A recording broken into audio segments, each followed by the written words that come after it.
Bahujan Samaj party గుర్తుపెట్టుకో, రాబోయే ఎన్నికల్లో తప్పకుండా మీకు ఊరేగింపులు చేస్తారు. మనం బీఆర్ఎస్ కానీ బీజేపీ కానీ ఈ రెండు కూడా ఒక్కటే పార్టీలు కాబట్టి దయచేసి మీరు ఆలోచించి ఓట్లు వేయాలని కూడా ఈ సందర్భంగా తెలియజేస్తున్నాం. గత సంవత్సరాల నుండి గత ఎన్నో సంవత్సరాల నుంచి ఇక్కడ మన బహుజనుల పరిస్థితి ఏ విధంగా ఉందో మనం అందరూ ఆలోచించవలసిన అవసరం ఉంది. ముఖ్యంగా ఇప్పుడు రేపు 30 తారీఖున జరిగే ఎన్నికల్లో మన బిడ్డ, మన బహుజన బిడ్డ ఏదైతే మన కోసం ఆయన ఏదైతే 2,63,000 పదవిని వదులుకొని బహుజనుల కోసం, బహుజన రాజ్యాధికారి కోసం ఏదైతే యావత్ రాష్ట్రం అంతా కూడా బహుజనులను చైతన్యపరుస్తూ ఇవాళ ఎన్నికల్లో సిర్పూర్ నుండి మన బహుజన్ సమాజ్ పార్టీ తరఫున బైంజీ మాయావతి గారి అనుమతితో ఇవాళ మన సిర్పూర్ నుండి ఎన్నికల్లో నిలబడ్డారు కాబట్టి తప్పకుండా బహుజనులందరూ కూడా ఏకమై తప్పకుండా సార్ని 1,00,000 మెజార్టీతో గెలిపించాలని కూడా ఈ సందర్భంగా కోరుకోవడం జరుగుతుంది.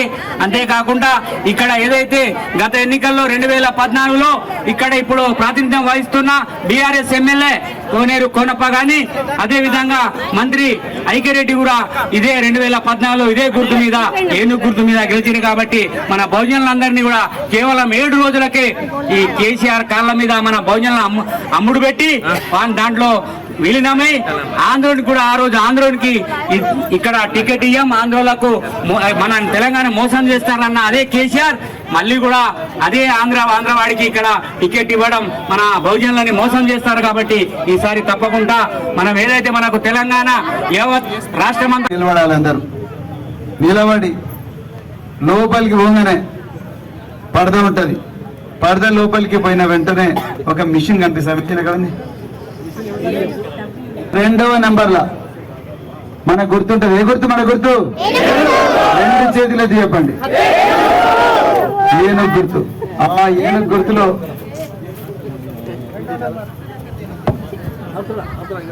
ఇట్లా కనిపిస్తుంది. చూసిన విషయం ఎప్పుడైనా ఇంతకుముందు దొంగలు మనకు రకరకాల ప్రలోభాలు పెట్టి వాళ్ళ గుర్తులకు ఓటు వేయించుకున్నారు.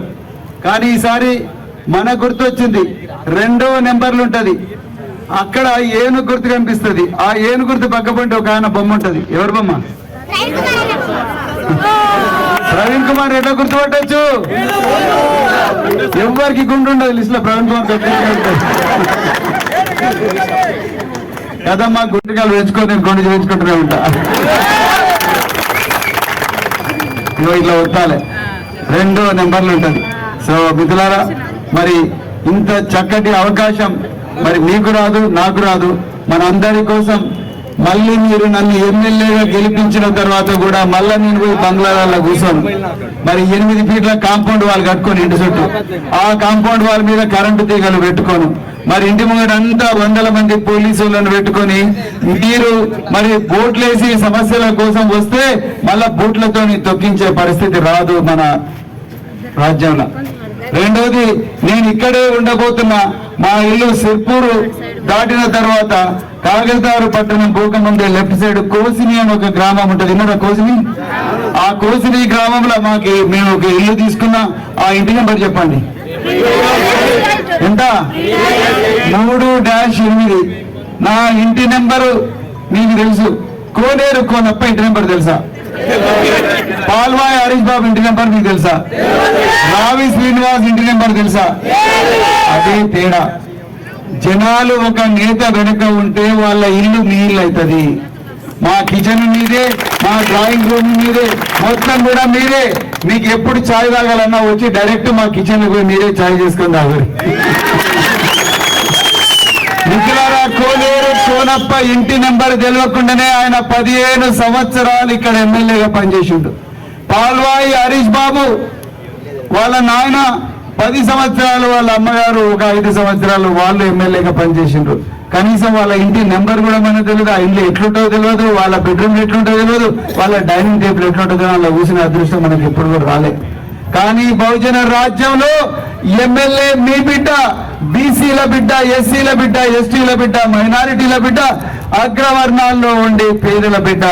మీ ఎమ్మెల్యే ఇల్లే మీ ఇల్లు, మీ ఇల్లే ఎమ్మెల్యేకి వస్తాడు. బిడ్డలారా, అందుకొరకే మన బిడ్డలు మన బిడ్డలు బాగా బతకాలంటే, మన భూములు ఈ దొంగల కబ్జాల నుంచి వీడిపోవాలంటే, మన భూములను ఎవరైతే కబ్జాలు చేసిందంటే వాళ్ళందరూ కూడా ఆసిఫాబాద్ జైళ్లకు పోవాలంటే బరాబర్ మన బిడ్డలు, ఇంకా చిన్నారి బిడ్డలు రేపొద్దున విమానాలెక్కి విదేశాల్లో చదువుకోవాలంటే మన అమ్మ నాన్నలు మనందరం కూడా ఒక్క పైసా ఖర్చు పెట్టకుండానే మంచి వైద్యం పొందాలంటే, పుట్టిన ప్రతి వ్యక్తి కూడా 100 సంవత్సరాలు బతకాలంటే ఏ గుర్తు కొట్టేయాలి?